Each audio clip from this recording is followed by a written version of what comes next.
I love this idea. It's a guy trying to put his life back together, and he just gets furious and rants and writes letters to love, time, and death, and then love, time, and death respond. So it's a really that beautiful Christmas flavor was just a little touch outside of reality. So you get to deal with real subjects and real topics and real loss, but because it touches just that New York Christmas just a little bit outside of the, how excruciating it would be if you dealt with it, straight, hard, rated R, loss, So I just love going into that realm of the mystical, to be able to take a good look at real human issues. Mm-hmm. So you talk about real. Mm-hmm. I felt it was the most real I had seen you be. Really? Yeah, like I felt there was no filter there. Yeah. And I wondered, for somebody who could choose to do anything, was there something special that drove you to this? Yeah, when I first read it, when I first read it, every once in a while you read a screenplay, and the most important thing in a movie, I guess the two most important things that I look for is, one is the universally relatable concept, right? So just at its core, when you first say it, when you say one line about it, can you connect to people? And one of the best ones I've ever had, like something with like I Am Legend, the last man on earth.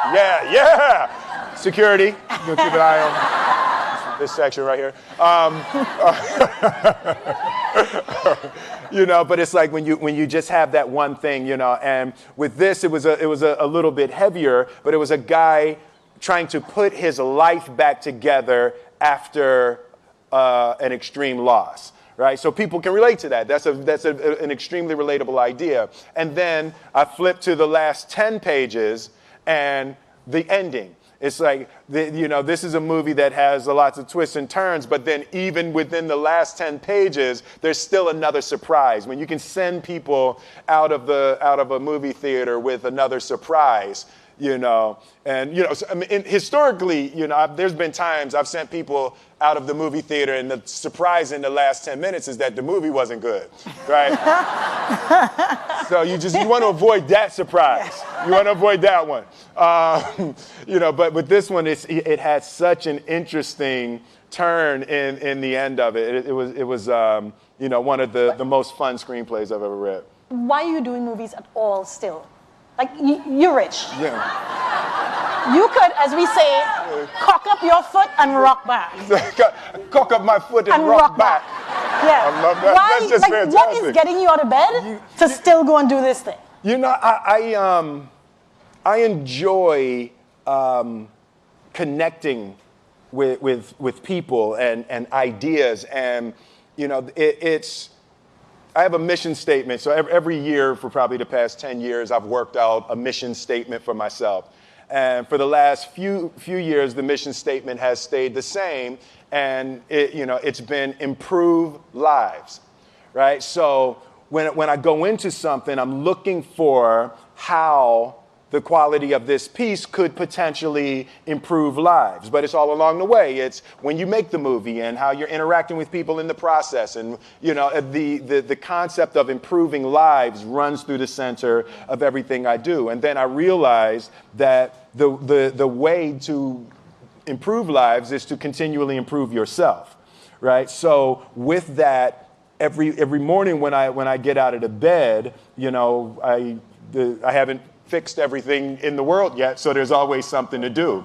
And in this film, I read an interesting quote for the Siddhartha Gautama, the Buddha. He said that good people have to get out of the bed every day and try to empty the ocean with a ladle, right? And I thought that was, I knew that was profound, and I paused for a second. And I said, all right, what the hell is a ladle, right? right? So that, I touched it on my iPad, it's ladle. Oh, it's like a big spoon, Okay. As we it's say, like a Philly. soup spoon, yeah. It's like a soup spoon. I was like, why are you a soup spoon? So trying to empty the ocean with a soup spoon, as the mentality of how you wake up every day to try to do good in the world. So for me, I'm really driven by continually trying to elevate my mind and elevate my spirit and care for my body, and to be able to love as many people as effectively as possible with this mystery of life that I've been given. Here we are at Facebook, and our COO, Sheryl Sandberg, she just suffered a massive loss. Yes, her husband absolutely. died. And she's writing a new book called Option B, to give people, to share stories about how people have built resilience and give kind of tips on how to do it. Yeah. So she's using this book and the openness of our platform Absolutely, to yes. share all the time, right? Because the idea is that it may help somebody else to learn how to get through grief. And I wonder with you in this movie in particular, so as she's writing this book, she's going to that horrible, painful experience. Absolutely. Where did you go to for me to see what I saw in your amazing performance? Well, what happened with me with this film? So I accepted the film, and I was really excited to take this, and I loved the idea, and I was reading it, and I gotten probably 2 weeks into my preparation for the film, and my father was diagnosed with cancer, and I was like, first it stunned me, and then it was the magical work of the universe. I could not believe that this was the film I was working on, and I was, forced to face, my father's mortality. So it was rough for about a week, and I got it together, and I decided that we would use the process of the character who was suffering a loss, and I would share my preparation with my father. And so we just started talking about love, time, and death. And it was some of the most open and powerful conversations that we'd ever had. And they gave him 6 weeks. And he lived for 4 months. So about 3 months into the 6 weeks, I go to see him one day, and he said, "Man, this shit is embarrassing." And I said, "What, Dad?" He said, "Man, you tell everybody you're going to be dead in 6 weeks. 3 months later, you still hanging around." Missed that, Dad. Yeah, I know, right? But it was so beautiful, and we got to a place that we were talking open and comedically and really. I think I was able to embody the ideas of the loss and also the redemptive quality of the pain. The loss is bound to joy. Like pain and suffering are bound to joy. The being able to survive something is actually a big part of being able to find that next wave of joy. You appreciate smaller things, right? Like, it was so magnificent for me. My father died on November 7th. But it was so powerful for me to be cleansed of box office. Like, I don't need the box office to be huge on this film. I don't need to win any awards. I don't care. It was the film that I worked on that I was actually able to comfortably and beautifully say goodbye to my father. And I hope that this film embodies a bit of that, so other people who are experiencing things like that will be able to use it in that way, and it can potentially be helpful and help someone else. So it was powerful to be cleansed of the foolishness of the game of numbers and awards and all of that type of stuff, to actually be able to create a piece of art that legitimately I just want people to see and hope it can be helpful and transformative in their lives. You're talking about perspective. Perspective, absolutely, yes. Yes. How much does fear play into preventing us from grasping perspective, though? Oh, no, fear is everything.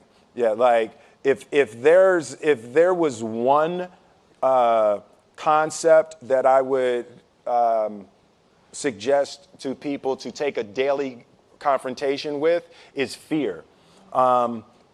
The problem with fear is that it lies, right? So fear tells you, hey, you know, if you say that to that girl, she's gonna know she has you, you know, and she'll never really be attracted to you if she knows how much you attracted to her. Don't say that, no. How we get her is when she walks by, ignore her. Right, it's a You know, it's like, pop it on your shoulder. fear tells you dumb shit like that, right? You know, so, you know, for me, the daily confrontation with fear has become a real practice for me since about three years ago. I went skydiving in Dubai, right? And skydiving is a really interesting confront with fear, right? So I gotta stand up. I'm sorry, I gotta stand up. All right. So all your friends, what happens? You go out.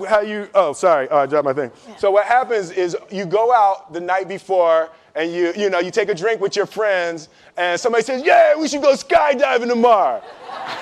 And you go, "Yeah, we'll go skydiving tomorrow." "Yeah, yeah." And you go, "Yeah." And everybody goes, "Yeah." Right? And you go home by yourself, you're like,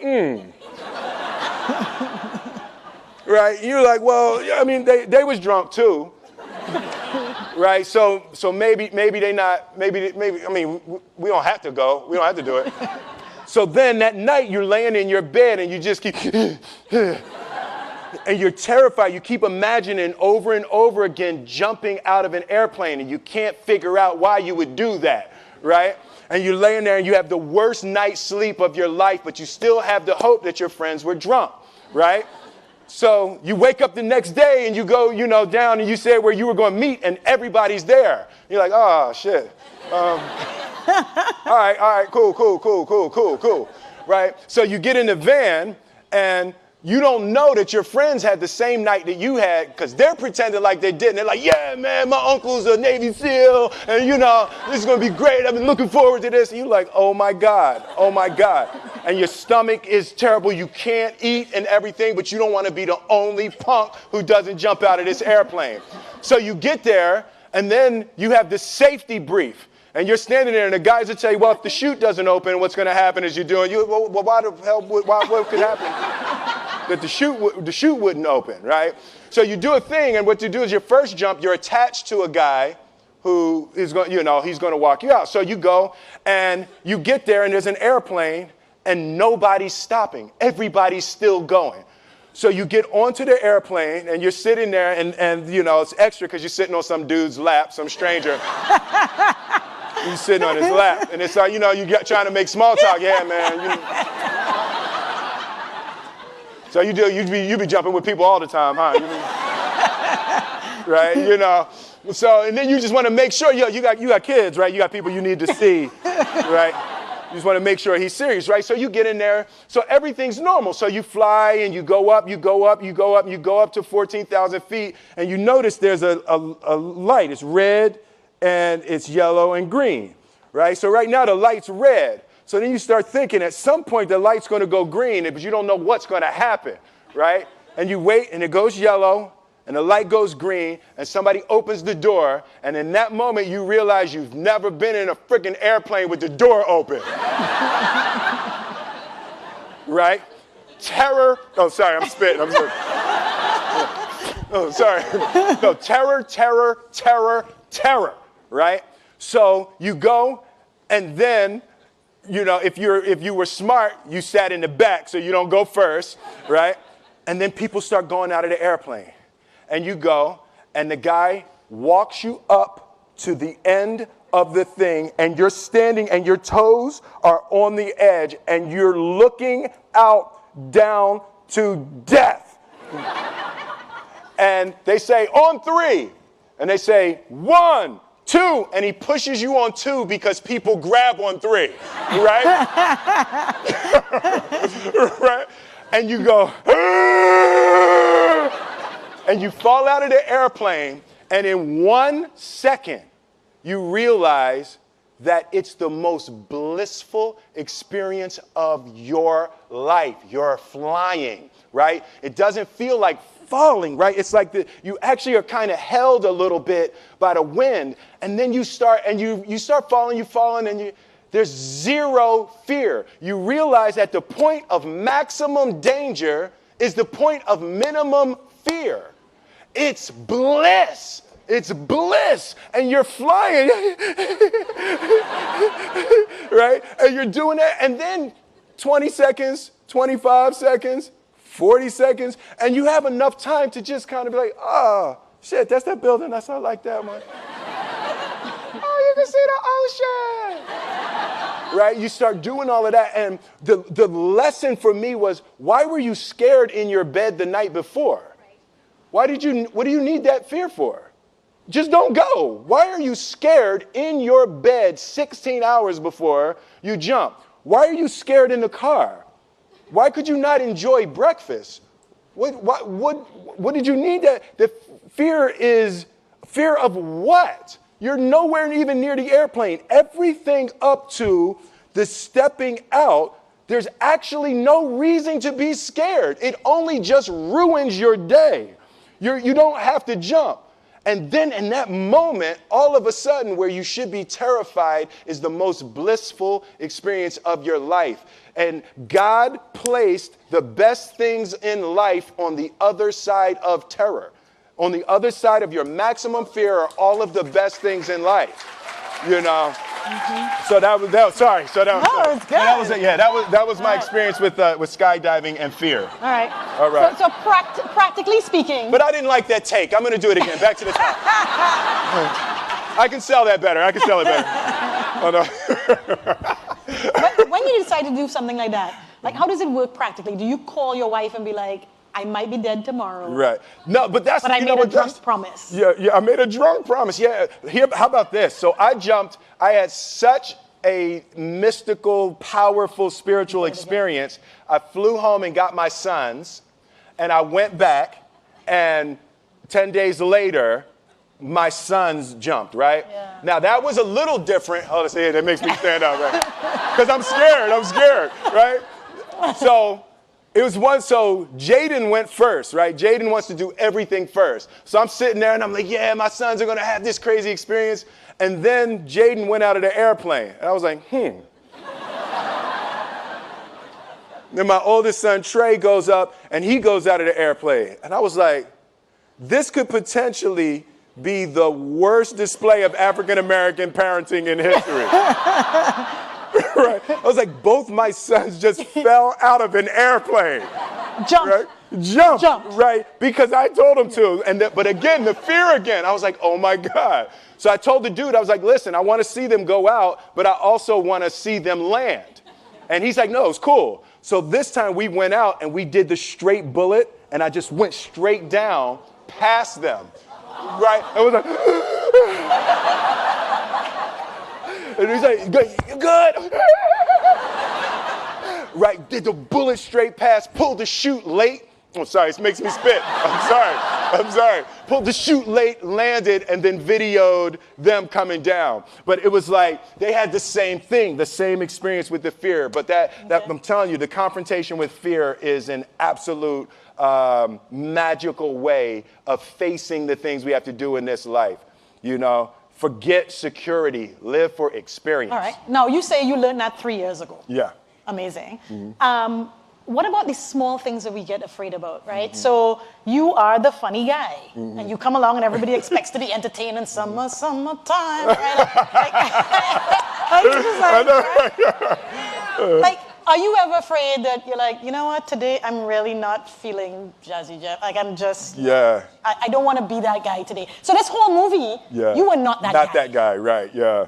Do you have fear of that, of like disappointing people? Because like, you're supposed to be funny and cool. Yeah, you know, the thing, that's been one of the major confronts for me in my life over the past 3 or 4 years. Like, Will Smith is an idea. Right. Right? So there's parts of that that's me, but that character from The Fresh Prince of Bel-Air was who I was 26 years ago. Yeah! Yeah. Love it. You see, they love it, right? Yeah, exactly. You people are this man's crack. Okay? He's talking about evolving, like moving on, and you're like, Fresh Prince! That's what we want to hear about! But that's the thing, to be able to boldly be able to move and grow and create and hope that the things that I'm able to deliver at this point. I was 20 doing the Fresh Prince. So I'm 48 now. So it's a really different time in my life. Yeah, that got less of a cheer. Yeah, like woo! They're like, tell us what that's like. Yeah, no, right? Yeah. Yes, girls. Yes, yeah. But yeah, it's. So do you have a fear of being completely who you are? Because it may disappoint some people who just want to see that 28-year-old. Yeah. No, I definitely have difficulty with that. There's a certain, when you've created things that are so iconic, it becomes healing for people. Nostalgia is healing. To the Fresh Prince theme is healing, to hear that, and it just harkens back to a time and a feeling and an energy, that is a beautiful way to help relieve some little touch of suffering, So when people see me or the Fresh Prince, and even during that time, the movies that I made while I was making the Fresh Prince, so it was the Fresh Prince during the winter. And then the summers were Bad Boys, Independence Day, Men in Black, So it was like, it really captured a time. So it's very difficult. I wouldn't have it any other way. I love being able to make people smile and cheer, over that. But I also am going to boldly go to new creation. Even something like the decision. I had the two screenplays in front of me for the Independence Day 2 and for Suicide Squad. So I had to choose between the two of those. And even the choice of going to Suicide Squad, nothing about the qualities of the movies, but the choice of trying to go forward versus clinging and clawing backwards, So I do want to aggressively go forward and do new things and create and hopefully be able to stumble upon a new heyday. Mm-hmm. Amazing. Now you have an incredible cast. Oh God, yes. In this movie. How does that happen too? Like, how do so many big stars decide, this? And then how does that work between you all? It's the ideas, the screenplay. Alan Loeb, the screenwriter, he just wrote a brilliant screenplay. Everyone related to the ideas of love, time, and death as powerful tools to try to put your life back on track. So everyone related to the journey. But I mean, look at that group. That's like ridiculous. That's like a superhero movie. Yeah. Yeah. Now, did your father get to see any of it? No, he came to set once, but he didn't get to see the film. And y'all were close? Yeah, we were very close. Yeah. My father. When I put my life together and I look at my father, my mother, and grandmother were the most influential people in my life. And in my mind, when I draw it, I always draw a triangle. And my father was the base, and my mother was the left side, and my grandmother was the right side. And I always put discipline as the bottom. My father, hard work, discipline, endurance was really the foundation of creating my life. And my mother was education, and my grandmother was love. So, the combination of that discipline, education, and love was a... You know what? I'm really grateful for you sharing with us that part of you, and also the struggle with his death, because the other thing is that we live in a time where people show these curated sides of them. Right, because I think of the same fear. Yeah. Right? You just want to be this piece. Absolutely. Not all the rest of it, but you struggle. Nobody wants to hear all of that, It's Facebook. Come on, let's have fun. No. So dude, it's a bummer your dad's gone. Nobody here speaks like that, right? They're like, oh, come on, brother. It's a bummer your father's gone. No. No, but, for me, laughing is the elixir, and that was another thing that my father taught me. He was joking all the way up to the end. Like laughing, you have to be able to laugh at everything. Yeah. And for me, the beautiful part is that's my natural color on the spectrum. I naturally go to comedy, and when I'm looking at something, I'm always trying to find why that's funny. And, it's been really, really helpful in this experience and even just this point in my life. Remember to laugh, and spend time with people that make you laugh. Like that is hugely important. Mm-hmm. Laugh and connect. Yes, absolutely. Those are good messages. Yeah. Thank you very much. Wait, no, what are you doing? Yeah. Turns out you have somewhere to be. Oh, really? But this is, I'm enjoying it. I know. You know what? You can cock up your foot. We are happy for you to stay.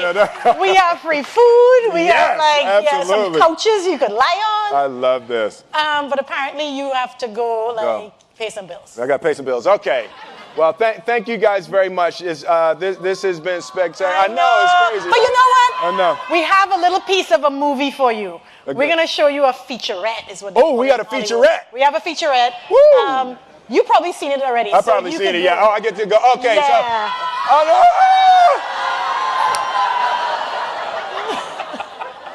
But you'll be back, right? Run the track. Run the track.